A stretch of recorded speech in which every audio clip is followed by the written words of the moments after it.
Ok. Donc, Sœur Caroline, merci encore une fois de nous donner la joie de pouvoir partager votre témoignage vivifiant et édifiant. Lors de la dernière fois, lorsque vous étiez en train de terminer, vous nous avez partagé ce moment merveilleux que vous avez vécu, à travers lequel vous avez eu la grâce de voir l'ange qui veille sur le ministère du professeur venir veiller sur vous durant toute la nuit où votre fille était souffrante. Nous aimerions, dans la mesure du possible, s'il vous plaît, que vous puissiez reprendre à partir de ce moment merveilleux, s'il vous plaît. Merci, vous avez la parole. Merci. Avant de commencer, j'aimerais dire merci à Dieu. J'aimerais lui dire merci pour son amour qui dure toujours, même dans les moments les plus difficiles. Il m'a toujours donné une raison de l'adorer. Je voudrais lui dire merci de m'avoir donné la victoire et l'abondance qui est en Jésus-Christ, bien que je ne le mérite pas. Nous ne le méritons pas. Il nous a comblés avec un amour inconditionnel. Donc, j'aimerais dire à Dieu, peu importe ce que l'avenir en réserve, je crie de joie parce qu'il est toujours avec moi. Il me réconforte toujours. Je bénis son nom, car rien n'est comparable à lui, et aucune âme ne peut le résister, aucune. Et toute chose que je suis vainqueur à cause de lui. Je lui donne gloire, qu'il soit glorifié à travers moi, à travers ma vie, à travers mes témoignages. Et que le Seigneur, que les paroles de ma bouche et les pensées de mon cœur viennent de lui. Merci Seigneur. Au nom de Jésus-Christ, j'ai prié. Amen. Amen. Avant de commencer, bien-aimés, dans le Seigneur, j'aimerais vous dire que la puissance du témoignage est fort. La puissance du témoignage est fort. Non seulement quand tu témoignes, bien-aimé, j'aimerais vous encourager avant de continuer dans le témoignage à vous dire, quand tu témoignes sincèrement et honnêtement, non seulement tu brises les liens, tu brises le pacte avec le méchant, avec le diable, parce que l'aveu brise tous les secrets, mais aussi tu travailles pour ton Dieu. Toi qui te dis chrétien, tu es chrétien. Quand tu témoignes de tout ton cœur, de tout ton être, tu travailles pour ton Dieu. Quand vous témoignez, quand vous ouvrez votre cœur, Dieu prend plaisir avec ça. Ne soyez pas des religieux qui cherchent à avoir une belle apparence quand vous parlez, quand vous dites ce que Dieu fait pour vous. Non. Ne parlez pas pour plaire aux yeux des hommes, mais parlez pour témoigner la grandeur de Dieu, pas pour témoigner pour vos gloires personnelles. Nous n'avons rien de glorieux en nous si ce n'est Dieu. Témoignez pour la gloire de notre Dieu, pour la gloire de notre Seigneur. Nous ne sommes pas parfaits. Nul n'est parfait. Moi qui vous parle là, j'ai toute ma liste d'imperfections. C'est pas une histoire de prétendre que je suis mieux que quiconque. C'est témoigner avec sincérité. Ne jouez pas à être un bon chrétien, une bonne personne aux yeux des hommes. Je vous le dis sincèrement, nous avons tous un chapitre, une histoire qu'on n'aimerait pas lire à haute voix. Mais mes bien-aimés, laissez-moi vous dire que ce chapitre-là, c'est exactement là, quand tu le craches, quand tu te libères, c'est là que tu vas rencontrer et trouver ta récompense. Donc, je vous encourage de montrer qui est Jésus à travers vos témoignages. Oui, montrer qui est Jésus à travers vos témoignages que de montrer qui tu es exactement. Parce que si nous prenons le temps de nous analyser, nous ne sommes rien sans Jésus. Donc, j'aimerais que vous témoigniez avec sincérité. Il y a une vraie puissance dans le témoignage. Avant de faire suite ou de continuer avec mon témoignage de dimanche passé, j'aimerais vous faire part de témoignage, un nouveau témoignage après le témoignage du dimanche passé. Et mes bien-aimés, ça fait plus d'1 an que j'ai sollicité, j'ai opté pour le TPS. Je pense que vous savez ce que est le TPS parce que je vis aux États-Unis. Donc, ça fait plus d'1 an que j'ai opté pour le TPS. En mars, j'ai été faire comment on appelle ça? J'ai été faire les empreintes. Donc, ça fait 1 an, plus d'1 an, que j'attends une réponse. J'attends. Et la semaine dernière, avant mon témoignage, j'ai rêvé que j'étais dans un endroit avec ma soeur, ma grande soeur, elle vit en France. Donc, on était dans un endroit là où on devait signer les papiers. Il y avait beaucoup de gens, beaucoup de personnes, donc tout le monde avait des papiers en main. Il y a un monsieur qui devait signer tous les papiers, une autorisation. Donc, nous étions là, ma soeur et moi, en attendant. Et puis moi, un peu, je me suis distrait, je regardais un monsieur qui parlait avec une dame. Et puis là, le monsieur qui signait les papiers a fini de signer les papiers, il a fermé la porte. C'est en fermant la porte que je me suis rendu compte que nous, il n'avait pas encore signé nos papiers. Donc, j'ai couru, j'ai dit à ma soeur, allons, ils vont tout fermer, donc nous n'avons pas le temps de faire signer les papiers. Et donc, en allant, on avait les papiers en main. Moi, j'avais mes papiers de la main droite et ma soeur de la main gauche. Et puis, en allant, on voulait aller rejoindre le monsieur pour signer les papiers. Et puis, à ce moment-là, je me suis rendu compte que je marchais dans la boue.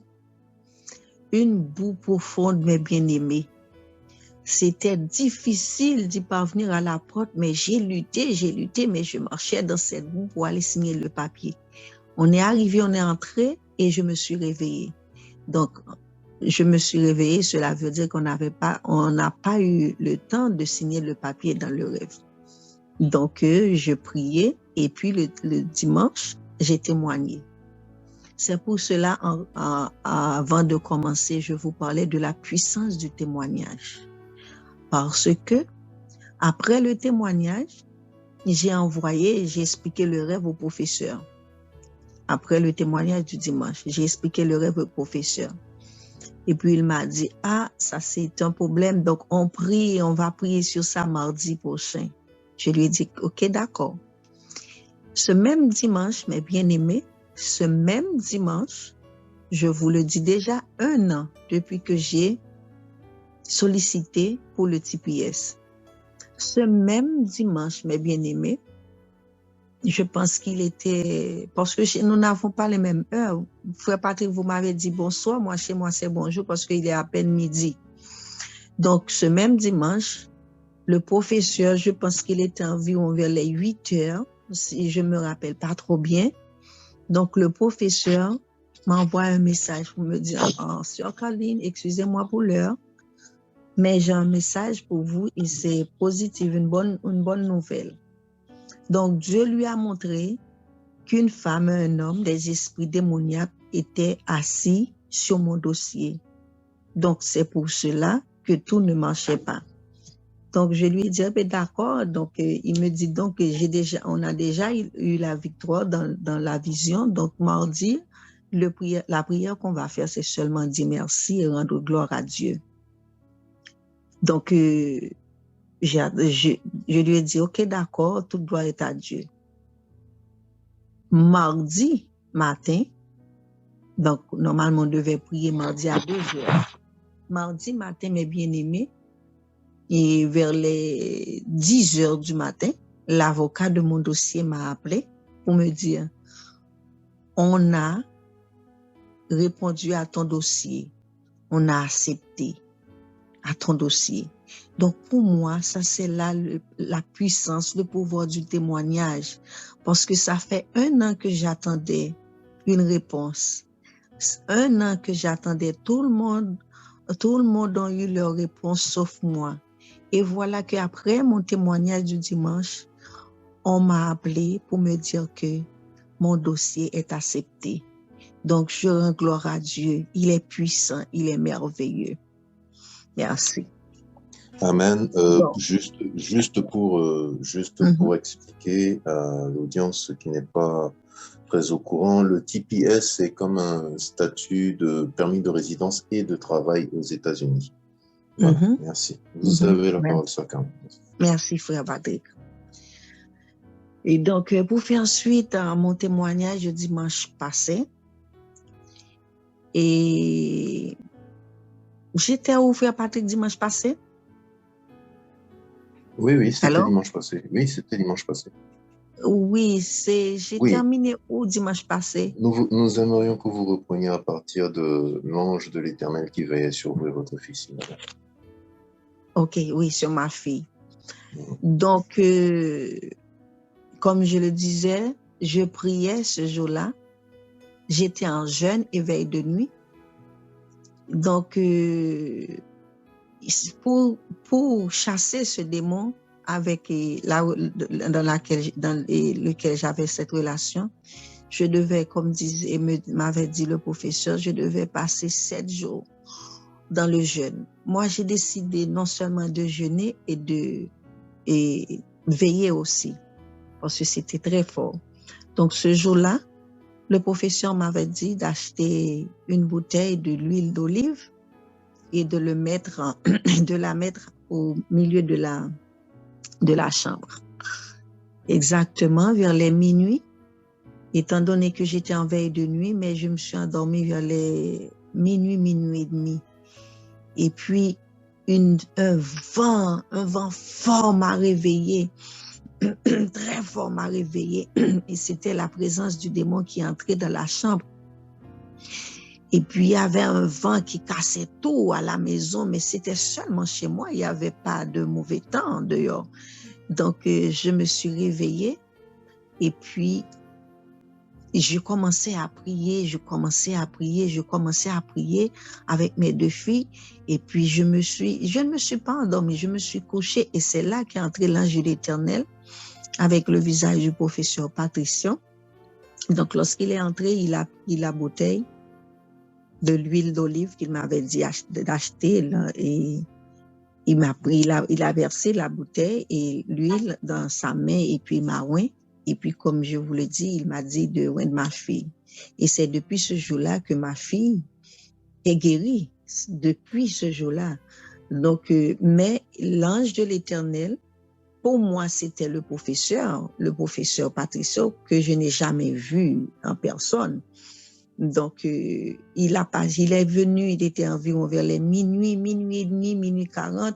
Donc, il est reparti juste vers les 7 heures du matin. Donc, il a passé toute l'aube avec moi. La première veille de nuit, deuxième, troisième, jusqu'à 7 heures du matin. Donc, depuis lors, ma fille est guérie jusqu'à maintenant. Donc, on peut dire qu'après cela, je me sentais libre, je me sentais libérée.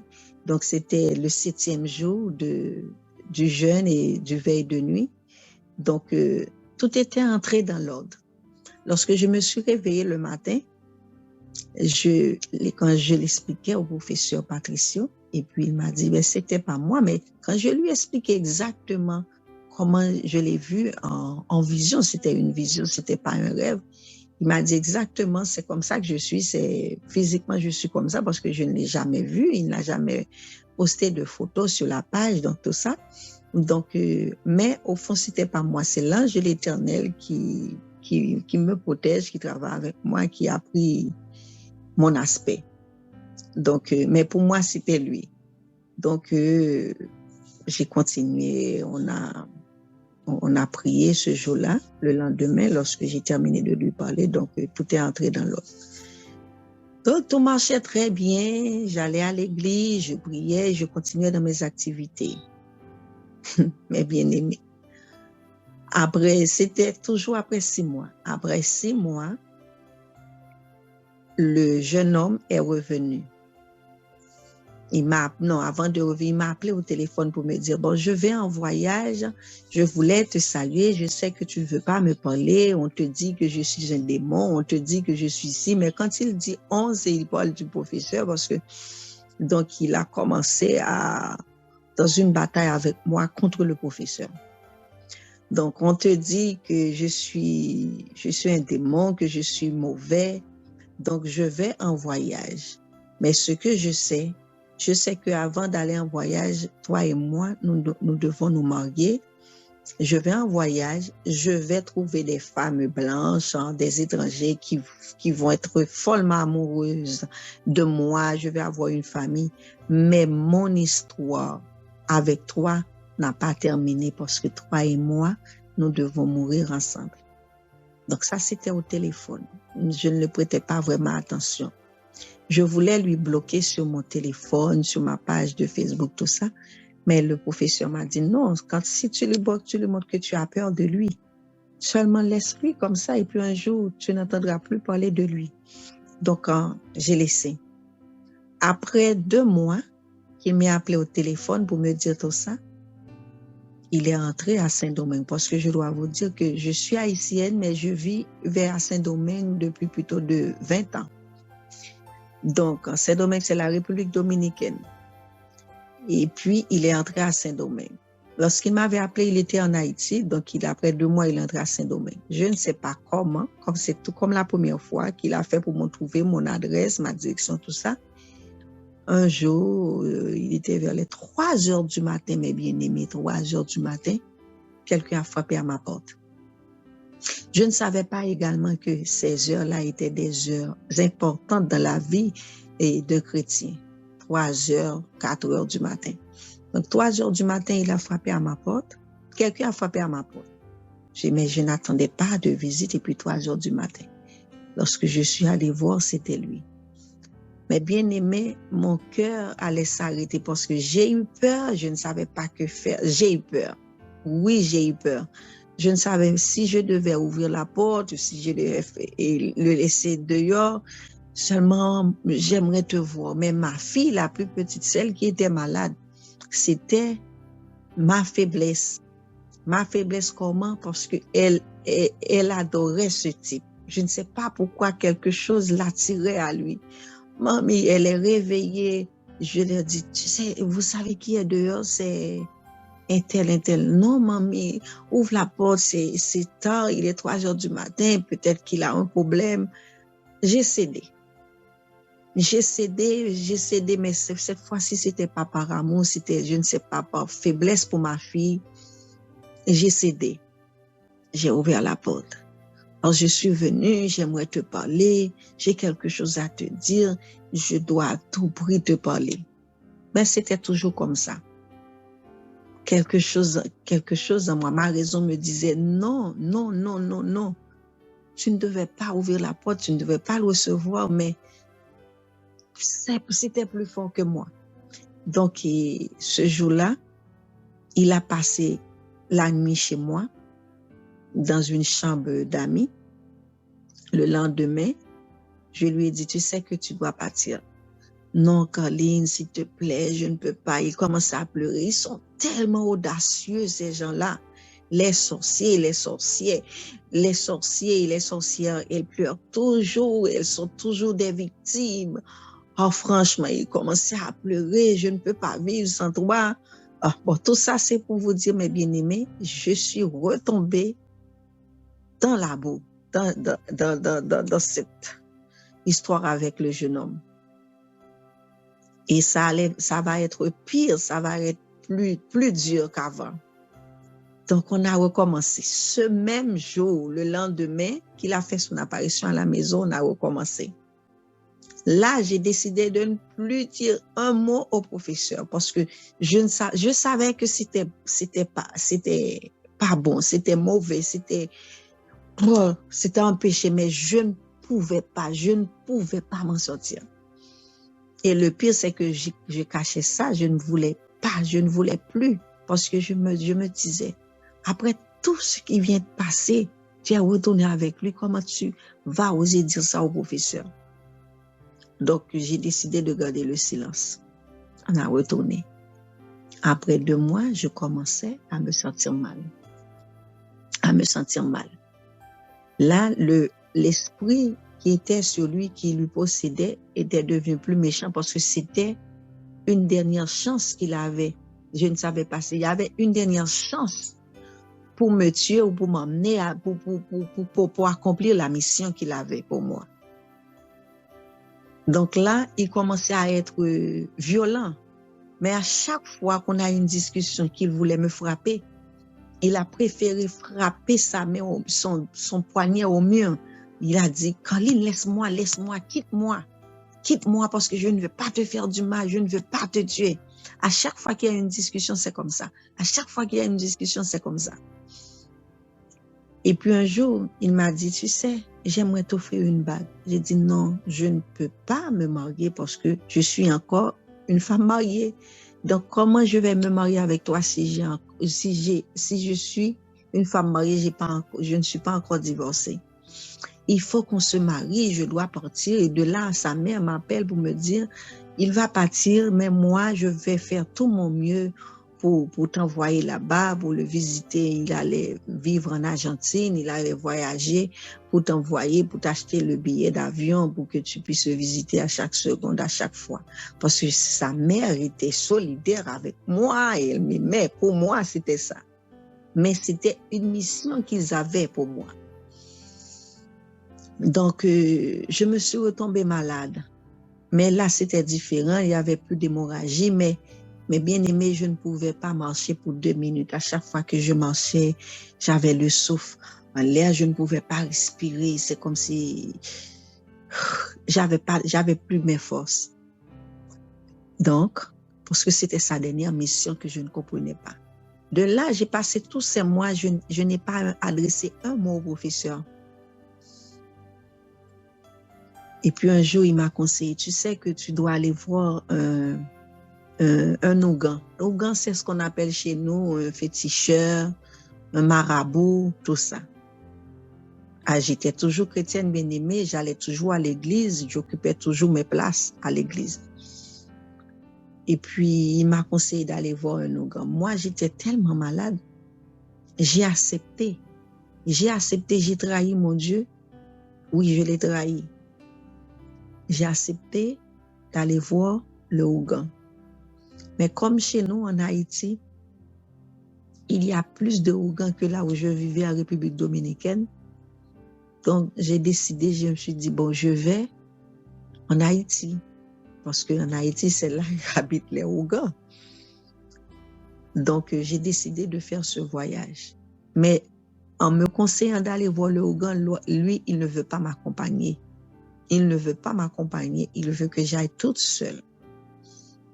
Donc, j'ai laissé mes enfants avec les 2 amis qui l'ont reçu la première fois qu'il est venu chez moi, avec lui également, et je suis allée en Haïti, chez moi.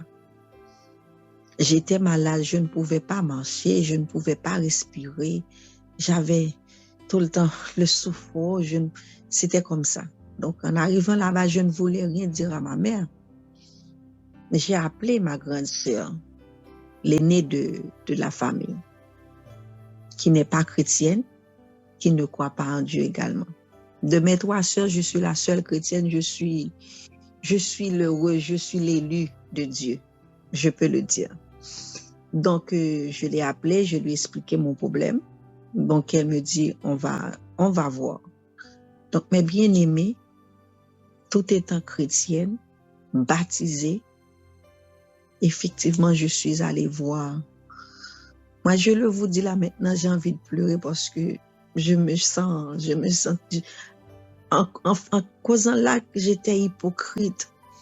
Parce que tout le monde, il y avait tellement de gens qui croyaient en moi, en ma parole, étant que chrétienne. Effectivement, je suis allée voir le ougan, le féticheur, si on peut l'appeler comme ça. Le premier féticheur que je suis allée voir, il ne voulait pas me recevoir. Il a dit qu'il a reçu l'ordre de ne pas me recevoir, de ne pas me faire entrer dans qu'on appelle ça péristyle, dans sa péristyle. Donc, je suis allée voir un autre. Je suis allée voir trois féticheurs qui ne voulaient pas me recevoir. Et le quatrième m'a dit, non, toi, et nous ne pouvons rien faire pour toi, donc toi, tu dois aller voir ce que tu dois. C'est là qu'ils vont essayer de vous mentir, mes bien-aimés. Et ils m'ont dit, non, nous ne pouvons pas travailler pour toi, une personne comme toi. Donc, toi, pour que tu aies un bon résultat, tu dois aller voir un maçon-loge, un maçon.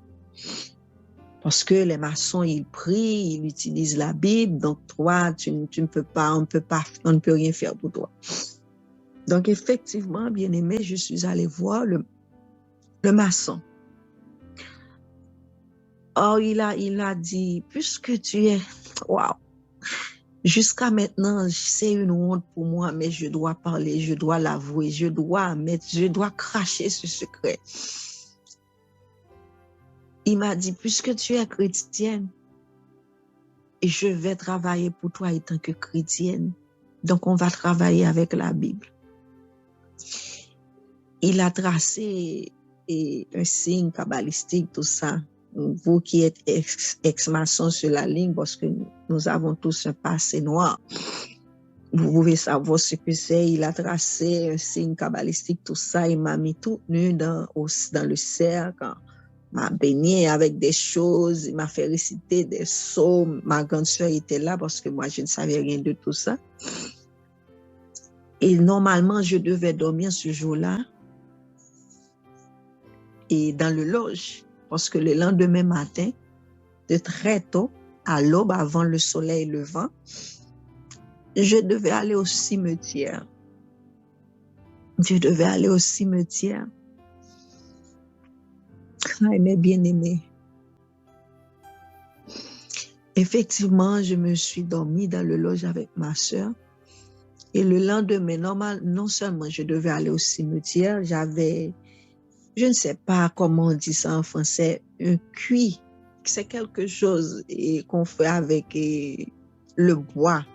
Mais les gens mystiques s'en servent pour faire des cérémonies. C'est comme un bol, mais c'est en bois. Donc, normalement, je devais aller dans le cimetière, mais avec le bol en main, plein de nourriture. Et sur la route, je ne devais saluer ni parler avec personne. Effectivement, le lendemain, vers les 4h30 du matin, il m'a réveillée. Donc, pour aller au cimetière, tout le long de la route, je devais garder la tête droite. Et ma sœur était avec moi et lui également, le maçon, le monsieur. Donc, je suis arrivée au cimetière. Je suis arrivée au cimetière. Il m'a déshabillée, toute nue, seulement avec une petite culotte. Permettez-moi de vous parler comme ça, nous ne sommes pas des enfants ici. Et puis, il m'a baignée avec toute la nourriture qu'il y avait dans le bol que je portais. Il m'a fait dire des choses que je ne me rappelle même pas trop. Il parlait, il s'adressait au baron, il m'a baigné, il m'a fait tenir droit devant baron, et il m'a baigné, tout ça. C'était ça pour lui la guérison, la forme de guérison. Il m'a baigné tout ça. Et puis, il m'a fait laisser la robe que je portais, la petite culotte, mon soutien-gorge, tout ça, devant le baron. Wow! À chaque fois j'y pense, ça me fait mal. Donc, frères et sœurs, cette relation m'a emmené à trahir mon Dieu jusqu'à m'entraîner devant le baron dans un cimetière, chose que je n'ai jamais fait depuis toute petite jusqu'à l'âge que je suis allée. Donc, en retournant chez moi et chez lui, donc il a dit que tout va bien, tu me dois tant. Je lui devais comme $2,000 américains. Donc, j'ai déposé $1,000 parce que j'ai voyagé pour cela. Donc, je me suis retournée chez moi en République dominicaine. Mais il voulait me donner une eau dans une bouteille pour me bénir à chaque midi. Je lui ai dit non, je ne peux pas entrer chez moi avec ça parce que mes enfants sont chrétiens. Ils vont me demander c'est quoi ça et je ne peux pas. Donc, il m'a donné une bougie noire. Il me dit, toi, tu dois mettre cette bougie sous ton lit ou dans un bocal. Et que je devais allumer tous les minuit et midi. Le plus décevant, frères et sœurs, le plus choquant de cette tragédie, c'est que en arrivant chez moi, mon amant, le jeune homme, était fâché avec moi. Je n'aime pas ce genre de choses. Lui qui m'a poussé à aller là-bas, étant que chrétienne, je n'avais pas assez comment je dois dire ça, de force ou de parole pour dire non, je suis chrétienne, je crois en Dieu, mais j'étais dans une boue parce que puisque j'étais avec lui, il avait une mission pour moi. Et moi, avec ma faiblesse, toute ma faiblesse, ma stupidité, j'ai marché dans ce jeu. Donc, en arrivant là-bas, il était fâché. Moi, je n'aime pas ce genre de choses. Je n'aime pas ci, je n'aime pas ça. Donc, je lui ai dit, mais pourquoi tu me parles ainsi puisque c'est toi qui m'as conseillé d'aller là-bas? Et en retournant, j'étais toujours malade. C'était pire. C'était pire. Donc, en face de chez moi, après 8 jours de mon retour chez moi, il y a un autre Ougan. Je pense qu'il est allé lui parler à mon issue. Et le monsieur, un jour, est venu chez moi, il a frappé à ma porte. Et qui est c'est Internet? Et qu'est-ce que je peux faire pour toi? Non, j'ai eu un rêve, tu es malade, le Ougan. Tu es malade, donc je dois te préparer un bain, sinon tu vas mourir dans 2 jours. Tout cela, j'ai caché cela au professeur. Malgré cela, je n'arrêtais pas de prier. Je disais, Dieu, pourquoi tu m'as laissé faire cette expérience? Pourquoi je suis dans cette histoire? Alors, j'ai honte de parler au professeur.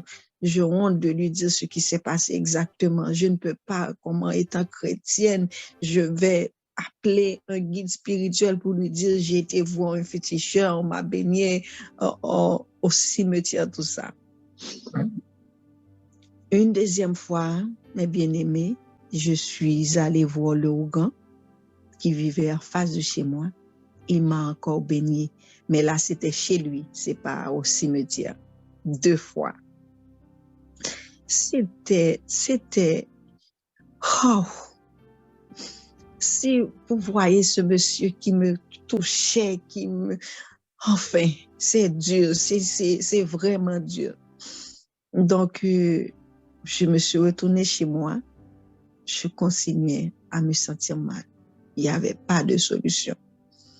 Un jour, et là, mon amant, le jeune homme là, tous les nuits, vers les minuit ou 3 heures du matin, une discussion à n'en plus en finir. Je devenais comme si le rejet de tout le monde, même à l'église, personne ne voulait me parler. Bon, j'ai décidé de ne plus aller à l'église. C'était le rejet total. Un jour, j'ai pris la bougie. Non, un jour, ma fille, la plus grande, l'aînée, est entrée dans la chambre. Je ne me rappelle pas pourquoi. Et puis, comme ça, elle a vu la bougie. La bougie avait plus de 3 mois dans la chambre, mais que je n'ai jamais allumée, en fait. Et puis, elle nettoyait la chambre. Elle me faisait le ménage. Et a vu la bougie. Elle m'a dit, maman, c'est quoi ça? Je lui ai dit, non, c'est rien, laisse tomber. Mamie, c'est quoi ça? Elle est persistante. Mamie, je dois te dire que ça, c'est drôle. Je n'ai jamais vu une bougie de telle mamie. Mamie, s'il te plaît. Lorsqu'elle est fâchée, elle m'appelle Carla. Carla, s'il te plaît, Carla. Depuis que je suis toute petite, tu nous as donné un Dieu. Le Dieu d'Abraham, me disait ma fille. Depuis toute petite. Carla, ressaisis-toi. Carla, je ne te comprends pas. C'est quoi cette bougie?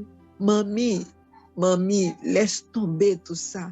Ça va nous détruire, s'il te plaît. Mamie, prions. De préférence, prions. Il n'y a rien que Dieu ne puisse faire, me disait ma fille.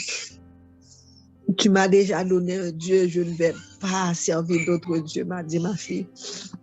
Et puis là, je commençais à pleurer. J'avais tellement honte de ma fille. Je lui enseignais un chemin et moi, je prenais un autre chemin. Tout ça à cause d'une relation. Donc, je commençais à prier. J'étais la bougie. J'étais la bougie et je commençais à prier. Je commençais à demander pardon à Dieu, mais tout cela, je ne voulais pas parler, je ne voulais rien dire au professeur. Pour moi, c'était honteux. Donc, j'ai décidé d'entrer dans un jeûne de 40 jours. Ouais, 40 jours.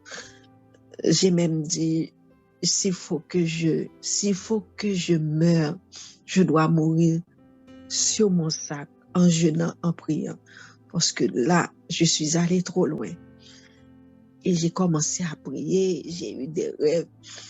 Le premier rêve, au 3e jour que j'ai eu le professeur.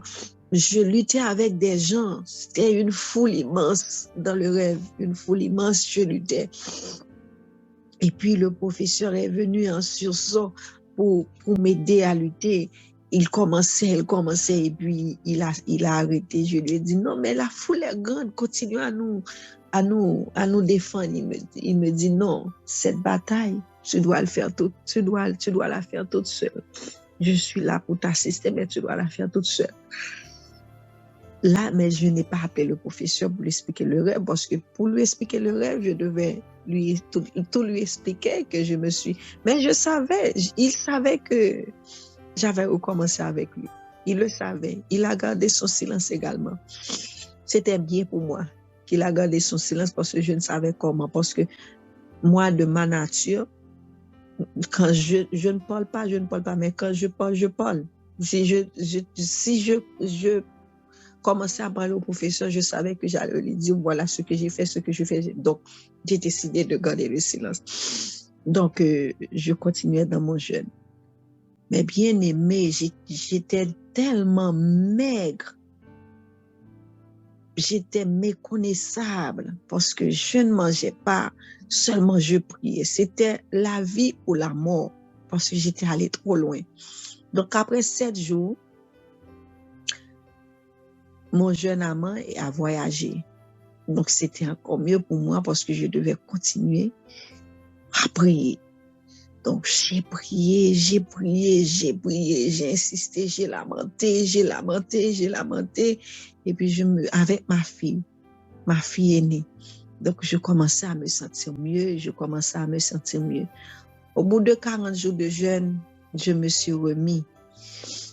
Ma maladie a disparu, je n'avais rien, donc j'ai fait la promesse à Dieu. Cette fois-ci, s'il me donne la vie sauve, de ne plus recommencer dans cette histoire, de ne plus recommencer dans ce désordre.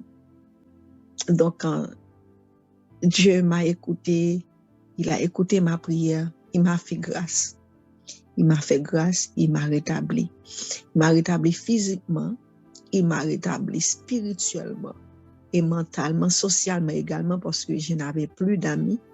Parce que quand ces personnes-là sont dans votre vie, les sorciers, les sorcières, donc ils accaparent ton âme, ton esprit, ton corps. Donc, tu es devenu comme un rejet pour tout le monde.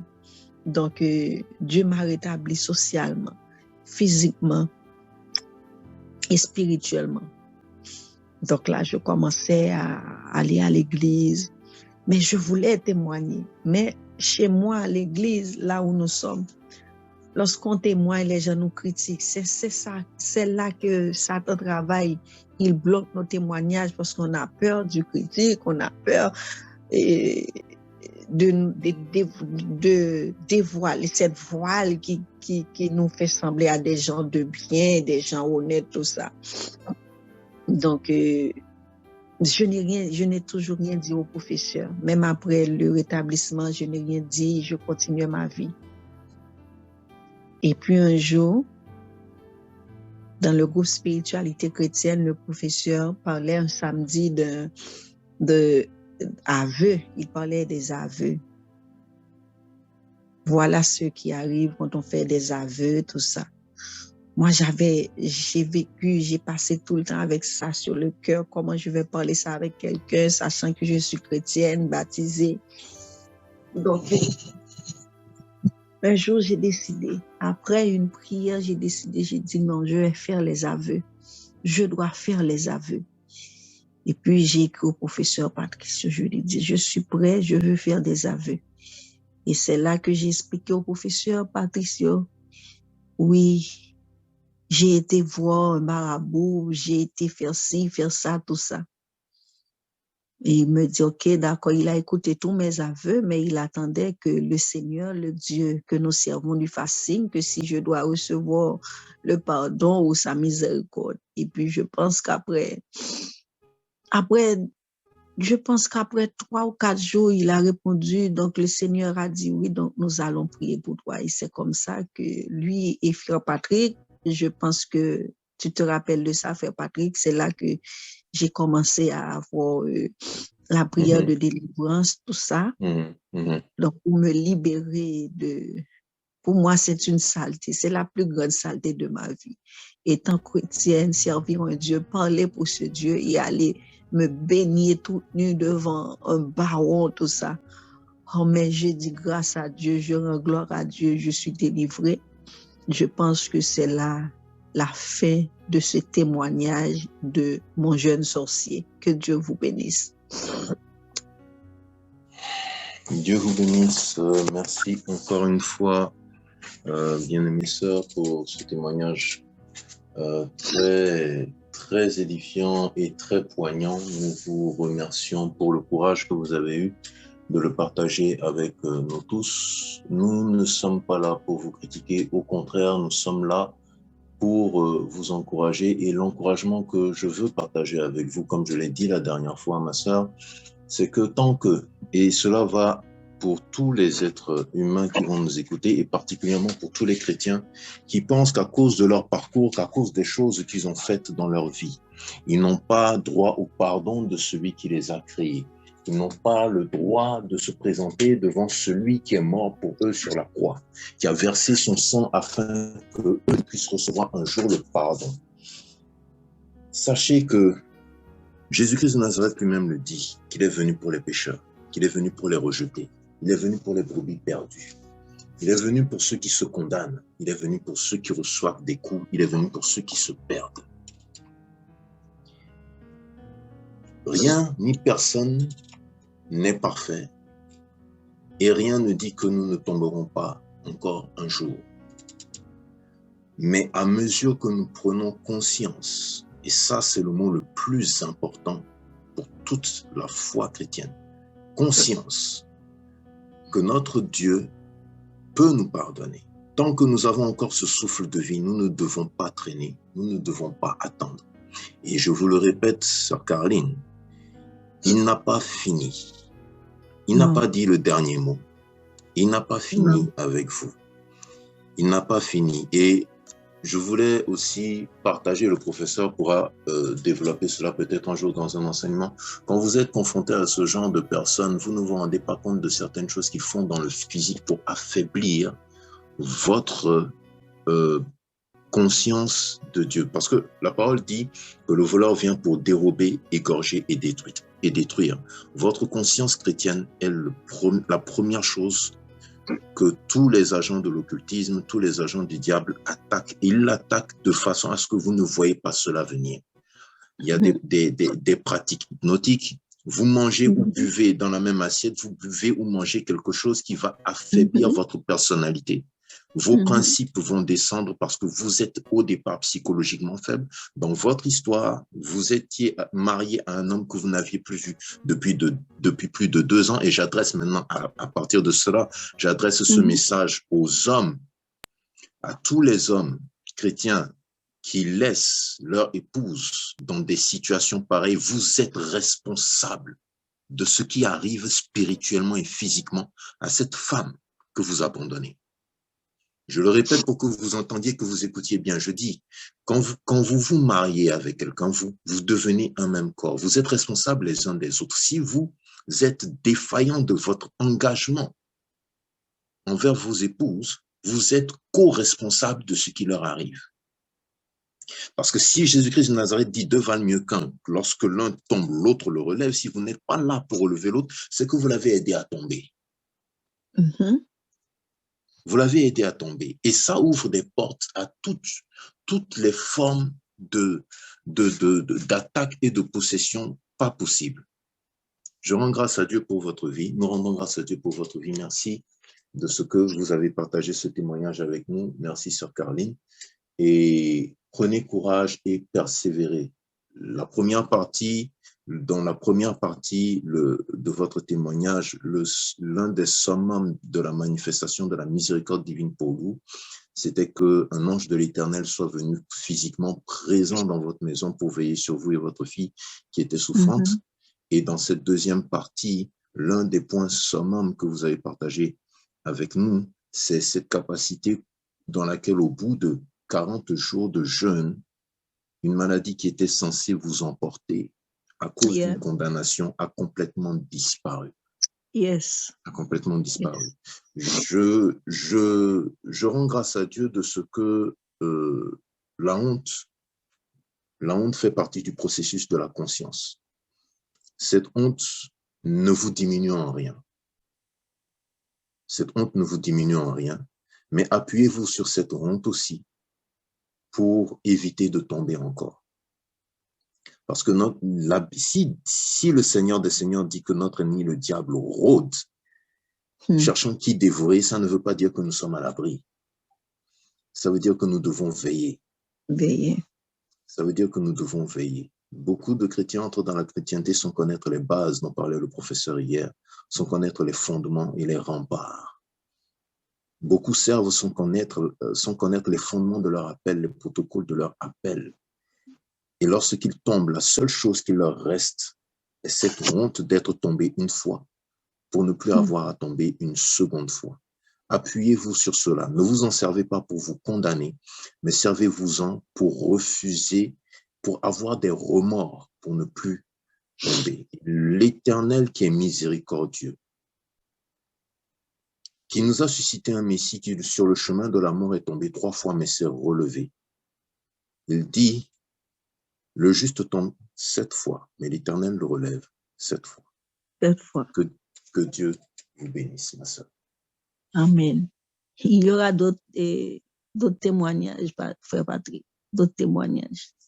Avec joie. Non. Avec joie, parce que nous n'avons pas fini de découvrir l'amour de Dieu, nous n'avons pas fini de savourer l'amour de l'être le plus puissant de l'univers. Professeur Patricio, vous avez la parole pour tout commentaire, s'il vous plaît. Non, il n'y a pas de commentaire particulier à faire, c'est juste, ça présente l'image sur quoi des serviteurs de Dieu sont confrontés.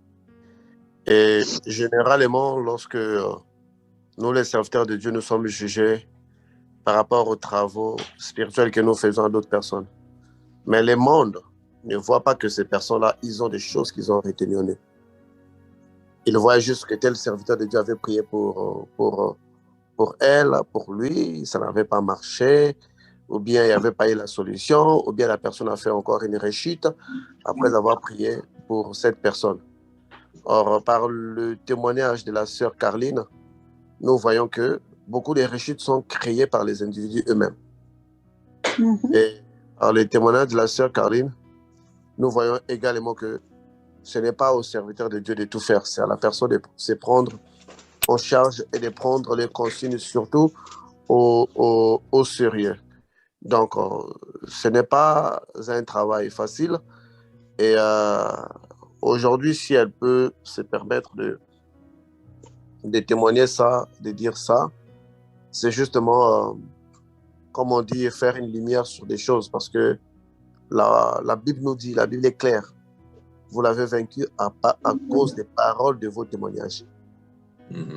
Donc, ce sont les paroles de nos témoignages qui achèvent l'adversaire. Très souvent, on met l'adversaire par terre mais il nous manque juste les témoignages pour l'achever. Il nous manque juste les témoignages pour l'achever. Et comme on dit, comme la sœur Caroline a dit, que chacun d'entre nous, dans la vie, on a un chapitre ou bien on a une histoire qu'on n'aimerait pas raconter à haute voix. Parce que cette histoire-là nous déshonore, cette histoire-là nous donne une image qui n'est pas bonne. Mais si longtemps qu'on ne présente pas nos imperfections, on n'aura pas la victoire. Jésus a présenté sa nudité. Jésus n'avait pas été crucifié avec un slip comme je vois dans les films, avec un morceau de tissu. Jésus a été crucifié nu. C'était dans la honte que Jésus a vaincu les diables. Donc, mais pourquoi Dieu, dans sa stratégie, ne disait même pas que non, bon, on va juste les crucifier, même on souffre, moi quand même. C'est lui, Jésus, c'est mon fils. Mais comment il peut y avoir une grande victoire si la honte n'est pas exposée? Amen. Donc, tu vois, donc, et ça, généralement, ça paraissait comme étant une grande humiliation. Bon, on a dit quand même que tu es le fils de Dieu, tu devrais mourir. Ça, on comprend. Mais ni encore. Ah, Jésus, ton zigouillère est comme ça, des choses comme ça. Tu vois, c'était vraiment pour mieux les ricaner, pour mieux se moquer de lui. Mais Jésus savait que dans sa divinité, rien de son imperfection apparaissait. C'est le corps faible de l'être humain qu'il avait vêtu qui était maintenant exposé, qui devait être mis à nu parce que ça reflète Adam dans les jardins. Si Jésus voulait être Adam, voulait maintenant apparaître devant ce Dieu-là qui avait maudit Adam, il devrait être nu comme Adam. Il devrait s'exposer cette fois-ci. Vous voyez? Et nous, on ne s'expose pas. On a toujours un peu du charisme. Non, le frère là, le pasteur là est jeune. Machin. Ok, nous, on est jeunes. Mais les démons sont une réalité. Donc, je pense que cette force de témoigner nous édifie beaucoup. J'en ai vu beaucoup au Brésil. J'ai beaucoup de sœurs chrétiennes au Brésil qui quand il s'agit de témoigner, ils témoignent. Hein. Ils disent ce qu'ils ont fait, là où ils ont été, si c'était de la prostitution, machin autre. Mais dans la francophonie, on a un peu ces côtés-là, ça je ne peux pas dire. Les gens pensent que le mariage dépend de votre témoignage. Écoutez, vous pouvez dire même que vous êtes sorcier. S'il y a une conversion réelle, sachez-le que vous allez vous marier, vous allez progresser. La preuve, on est avec Marie de Magdala. Qui, donc, parmi les apôtres, ne connaissait pas l'histoire de Marie de Magdala? Tout le monde. Mais aucun apôtre est venu après pour parler même de Marie de Magdala, pour souligner ce qu'il avait été avec les temps, tout ainsi que autres. Donc, apprendre à témoigner, c'est achever le diable. Vous pouvez vaincre les diables, vous pouvez les mettre par terre, mais si vous ne faites pas un effort de dire ce que vous avez dit, et là, la sœur Caroline a parlé, vous croyez que quelqu'un ici déteste la sœur Caroline? Non. Quelqu'un ici a une image déformée de la sœur Caroline? Non. Au contraire, les gens voient la puissance de la transformation, ils voient une personne qui est équilibrée, qui peut réellement aider les autres qui ont passé le même parcours. J'ai toujours été sévère sur les choses de Dieu. J'ai mon côté comique. Étant ami, on peut rester toute la journée bavarder, vous faire rire. Mais dans les choses de Dieu, j'ai ce côté-là très sévère. Si c'est 1, c'est 1, c'est B, c'est B, c'est A, il n'y a pas de parti pris. Parce qu'il ne s'agit pas de moi, il s'agit de Dieu. Je n'aimerais pas. Mais moi et tout le monde ici, d'ailleurs, et la sœur Caroline, les jours, on se parle sur d'autres choses. Mais s'il s'agit des choses de Dieu, j'ai aussi une autre face. Donc c'est ça. Et aujourd'hui, si elle est témoigne, prenez-en leçon. Et sachez que votre délivrance, elle vient de vous-même. Et cette fois-ci, la maladie, ce n'est pas l'ange de l'Éternel qui est venu enlever. Mais c'est parce qu'elle a pris maintenant l'initiative de faire une vraie repentance, de se donner un maximum et dit que si elle va mourir, elle va mourir. Si elle va vivre, mais elle doit le faire pour elle-même. Donc, je pense qu'il y a tout le monde qui nous suit ici, là. Nous, on n'est pas des juges. Ce que la sœur Caroline dit est sorti de sa propre bouche, ce n'est pas nous qui l'avons fait sortir. Donc, si vous pensez que quand vous venez avec vos problèmes, nous, on est des inspecteurs de la police, on ne l'est pas, mais on essaie de briser en fait l'emprise parce que un bourreau qui n'est pas dénoncé continuera à être votre bourreau. Et on sait également que les femmes ont tendance à vite tomber amoureuses de leur bourreau. Donc, un homme qui maltraite une femme, c'est plus être spirituellement, physiquement. C'est vrai, la femme aurait besoin de partir, mais une curiosité ou bien cette masculinité aurait toujours tendance à faire une petite attraction en elle.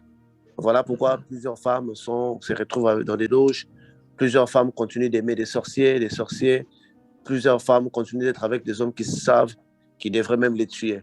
Mais de tout cela, il faut demander la force à Dieu de vous aider parce que tellement beaucoup de femmes ont essayé de quitter des hommes sans cesser de les aimer. Et une telle femme ne peut que faire rechute. Alors, la meilleure façon d'y précéder, c'est demander à Dieu d'abord d'exclure l'amour de votre cœur. Quand l'amour serait exclu, en tout cas, le nom d'une femme était un nom à caractère majuscule. Donc, soyez juste un peu prudents avec ça parce que le nombre de rechutes que nous enregistrons aux côtés des femmes, c'est tellement trop qu'on ne peut même plus en parler. Mais la sœur Caroline a ce ministère-là d'orienter les gens par rapport à ses propres erreurs, faiblesses. Et Dieu merci, un jour, si quelqu'un d'autre voudrait faire un témoignage, nous n'aimerons pas des gens qui se justifient ici là. Parce que s'il n'y a personne qui est juste, moi-même je suis là, j'étais dans les sciences occultes, il n'y a personne ici qui est juste. Donc quand on décide de témoigner, on doit témoigner. Si on ne veut pas témoigner, on s'assoit chez soi. Personne ne viendrait vous prendre, ou bien personne ne viendrait vous mettre ici pour témoigner. Donc merci la sœur Caroline pour le tout. Et je pense qu'aujourd'hui, un grand nombre de femmes, elles ont été éduquées. Tu les as donné une marge à suivre sur ce qui concerne les témoignages. Et tel que le frère Patrick vient de le dire, qu'on n'est pas là pour jeter la pierre, parce que si on compte le nombre de fois que vous êtes tombé, ce n'est même pas 7 fois. Alors que Dieu nous avait donné la garantie de tomber 7 fois étant comme injuste et d'être relevé 7 fois. Donc, c'est à la 8e fois là où on dit que c'est vraiment dangereux. Mais je n'en ai pas fait 7 fois et c'est la conscience. Et on comprend. Et si Dieu t'a pardonné, pourquoi pas nous? Et sur le chemin de la croix, celui qui expose sa nudité, ça veut dire que celui qui expose sa faiblesse, il devient plus fort en Christ. Amen. Alors, donc c'est ça. Que Dieu vous fortifie. Frère Patrick, je vous laisse l'antenne. Merci, professeur. Merci pour ces mots. Encore une fois, sœur Caroline, merci. Dieu vous bénisse pour ce témoignage. Nous aurons l'occasion d'écouter d'autres témoignages, soit en week-end, soit durant les émissions, les réunions du samedi. Donc, nous en sommes arrêtés là pour le témoignage d'aujourd'hui de notre bien-aimée sœur Caroline.